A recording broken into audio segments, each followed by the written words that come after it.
নদীতে ডুবে গেল ধান বোঝাই একটি ভুটভুটি। ঘটনাটি ঘটেছে পাথর প্রতিমার অচিন্তনগর গ্রাম পঞ্চায়েতের কে প্লট খেয়াঘাটে। স্থানীয় সূত্রে জানা গিয়েছে, বৃহস্পতিবার সন্ধ্যায় মা বিশালাক্ষী নামক একটি ভুটভুটিতে করে ধানের বস্তা বোঝাই করা হচ্ছিল। এগুলি রায়দিঘি বাজারে নিয়ে গিয়ে বিক্রি করার কথা ছিল।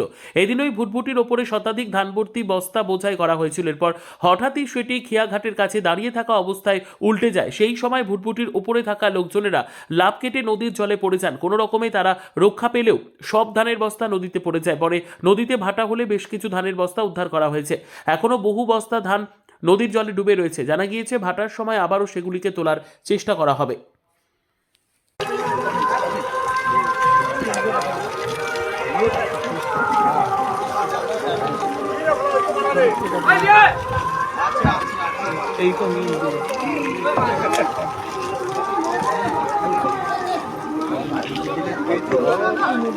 ওই এই যে ভোলা বেড়া আর নিতাই ধান লিয়া গেছে ঈশ্বর পরমেশ্বর।